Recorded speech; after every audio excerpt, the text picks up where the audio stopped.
ನಮಸ್ಕಾರ ಫ್ರೆಂಡ್. ನಾನಿವಾಗ ಅಲ್ಲಿ ಮೇಲ್ಗಡೆ ಹೊಲ ಆಯಿತು, ಇವಾಗ ರೋಡಿಂದ ಕೆಳಗೆ ಇನ್ನೊಂದು ಜಮೀನು ಐತೆ, ಆ ಜಮೀನು ಬಂದಿದ್ದೀನಿ. ಆ ಜಮೀನಲ್ಲೂ ಕೂಡ ಇವತ್ತು ಅದೇ ಥರ ಇದೆ. ಈ ವಿಡಿಯೋನ ಯಾರೆಲ್ಲ ಫಸ್ಟ್ ಟೈಮ್ ನೋಡ್ತಿರೋ ಸಬ್ಸ್ಕ್ರೈಬ್ ಮಾಡಿ, ಲೈಕ್ ಮಾಡಿ, ಶೇರ್ ಮಾಡಿ, ಕಮೆಂಟ್ ಮುಖಾಂತರ ಅನಿಸಿಕೆ ಅಭಿಪ್ರಾಯಗಳನ್ನ ತೋರಿ. ಯಾಕೆಂದರೆ ಎಲ್ಲಿ ಹೋಗಿದೆ, ಎಲ್ಲಿ ಮಾಡಿದೆ, ಇರಲಾಗ್ಬಿಡ್ತದೋ ಅರಲಾಗ್ಬಿಡ್ತದೋ ಅಂತ ಯಾರು ಈ ಥರ ಮಾತಾಡಕೊಡಿ. ಯಾಕೆಂದರೆ ಇವತ್ತು ನಮ್ಮ ಪಿತ್ತಾರ್ಜಿತ ಅಂದರೆ ಆರ್ಗಾನಿಕ್ ಅನ್ನೋ ಒಂದು ಪದಾರ್ಥ ಇದೆಯಲ್ಲ, ಆರ್ಗಾನಿಕ್ ಅನ್ನೋದು ಸಾಯೋವರೆಗೂ ಸೂರಾಗಿರ್ತದೆ. ಛತ್ರಿ ಅನ್ನೋದು ಯಾವತ್ತೂ ಶಾಶ್ವತ ಅಲ್ಲ. ಅದಕ್ಕಾಗಿ ನೋಡಿ, ಇಲ್ಲೂ ಕೂಡ ವೀಡಿಯೋ ಮಾಡ್ತಾಯಿದ್ದೀನಿ. ಇಲ್ಲೆಲ್ಲ ಈ ಥರ ಆಗಿದೆ.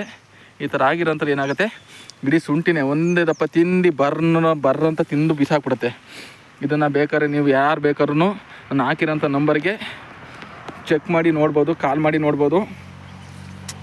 ಬೇಕು ಅಂತಂದರೆ ಫೋನ್ ಮಾಡ್ಬೋದು. ನೋಡಿ, ಯಾಕೆ ಅಂತಂದರೆ ಇಲ್ಲಿ ಶುಂಠಿನೂ ಚೆನ್ನಾಗೂ ಇದೆ, ಚೆನ್ನಾಗಿರೋ ಜೊತೆಗೆ ಬೆಂಕಿ ರೋಗನೂ ಬರ್ತಿದೆ, ಮತ್ತು ಸಾಕಷ್ಟು ಪ್ರಾಬ್ಲಮ್ಗಳು ಕೂಡ ಇದೆ. ಯಾಕೆ ಅಂತಂದರೆ ನಾವು ಬಳಸುವಂಥ ಔಷಧಿಗಳು ಲೈಫ್ ಲಾಂಗ್ ಇಲ್ಲ ಅನ್ನೋದನ್ನ ನಾನು ಪದೇ ಒತ್ತಿ ಹೇಳ್ತಾಯಿದ್ದೀನಿ ಅಂತಂದರೆ ಅರ್ಥ ಮಾಡ್ಕೊಳ್ಳಿ. ಎಲ್ಲ ಕಡೆಯೂ ಹಿಂಗೆ ಆಗ್ತಿದೆ. ಆಮೇಲೆ ಶುಂಠಿ ಈ ಕ್ಲೈಮ್ಯಾಕ್ಸ್ಗೆ ಆಗಿದೆ ಅಂತ ಹೇಳ್ತಾರೆ.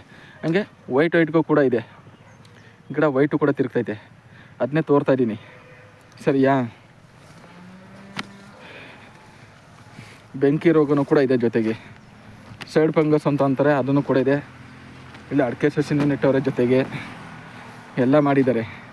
ಇಲ್ಲೂ ನೋಡಿ, ಅಲ್ಲಿಂದ ಅಲ್ಲಿ ತೋರಾಯಿತು, ಈಗ ಎಲ್ಲೂ ಬರ್ತಾಯಿದ್ದೀನಿ. ಇದೇನಾಗ್ಬಿಟ್ಟಿದೆ ಅಂದರೆ, ಬೆಳೆಗಾರರು ಇಂಗ್ಲೀಷ್ ಮೆಡಿಸನ್ನ ನಂಬ್ಕೊಂಡು ಸಾಕಷ್ಟು ಪ್ರಾಬ್ಲಮ್ಗಳನ್ನ ಮಾಡ್ಕೊತಿರೋದು ಅಂತಂದರೆ ಇದೇನೆ. ಯಾಕೆಂದರೆ ಇಂಗ್ಲೀಷ್ ಮೆಡಿಸನ್ನು ಇರಬೇಕು. ಯಾಕೆಂದರೆ ಆರ್ಗಾನಿಕ್ ಅನ್ನೋದು ಸ್ವಂತ, ಇಂಗ್ಲೀಷ್ ಮೆಡಿಸನ್ ಅನ್ನೋದು ತಾತ್ಕಾಲಿಕ ಆಗಿರೋದ್ರಿಂದ ಏನಾಗುತ್ತೆ, ಎಲ್ಲ ಕಡೆನೂ ಸುಟ್ಕೊಂಬರ್ತಾಯಿದೆ, ಎಲ್ಲ ಥರ ಐತೈತೆ. ಶುಂಠಿ ಚೆನ್ನಾಗಿ ಇಳುವರಿ ಬರೋದಕ್ಕಿಂತ ಹೆಚ್ಚಾಗಿ ಕಮ್ಮಿಯಾಗಿ ಹೋಗ್ಬಿಡುತ್ತೆ. ಇಳುವರಿ ಬರೋಂಥದ್ದು ಕಮ್ಮಿ ಆದಾಗ ಇವತ್ತು ಶುಂಠಿ ರೇಟು 8ರಿಂದ 9 ಸಾವಿರ ಗಂಟೆ ಐತೆ.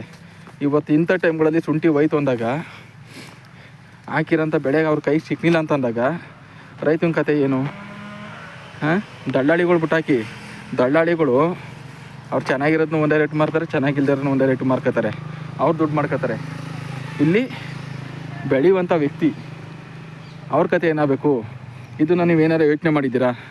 ಯೋಚನೆ ಮಾಡಿ ನಿಮ್ಮ ಅನಿಸಿಕೆ ಅಭಿಪ್ರಾಯ ಏನಿದೆ ಅನ್ನೋದನ್ನ ಕಾಮೆಂಟ್ ಮುಖಾಂತರನೇ ಹಾಕ್ಬಿಟ್ಟು ಇದ್ರ ಬಗ್ಗೆ ನೋಡಿ. ಯಾಕೆಂದರೆ ನೋಡಿ, ಇಲ್ಲೆಲ್ಲ ಸುಳಿಗಳಲ್ಲಿ ಆ ಥರ ಇದಾಯ್ತವೆ ಅಂತವ. ಹಿಂಗಾದಾಗ ರೈತನ ಕತೆ ಏನು?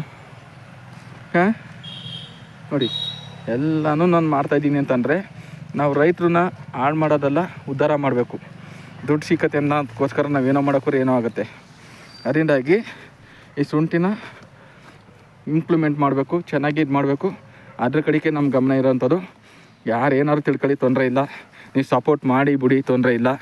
ನಾವು ಮಾಡೋದನ್ನು ಮಾಡೇ ಮಾಡ್ತೀವಿ. ಜನಗಳನ್ನ ಉದ್ಧಾರ ಮಾಡಬೇಕು, ರೈತರನ್ನ ಉದ್ಧಾರ ಮಾಡಬೇಕು. ರೈತರುಗಳು ದುಡ್ಡು ಸಂಪಾದನೆ ಮಾಡೋದನ್ನ ನಾವು ಮಾಡ್ತಾ ಹೋಗ್ಬೇಕು. ಅದಕ್ಕಾಗಿ ಹೇಳ್ತಾ ಜೈ ಹಿಂದ್, ಜೈ ಕರ್ನಾಟಕ. ಮತ್ತು ವೀಡಿಯೋನ ಫಸ್ಟ್ ಟೈಮ್ ಯಾರು ನೋಡ್ತೀರೋ ಸಬ್ಸ್ಕ್ರೈಬ್ ಮಾಡಿ, ಲೈಕ್ ಮಾಡಿ, ಶೇರ್ ಮಾಡಿ ಅಂತ ಹೇಳ್ತಾ, ಕಮೆಂಟ್ ಮುಖಾಂತರ ನಿಮ್ಮ ಅನಿಸಿಕೆ ಅಭಿಪ್ರಾಯಗಳನ್ನ ತಿಳಿಸಿ. Thank you very much.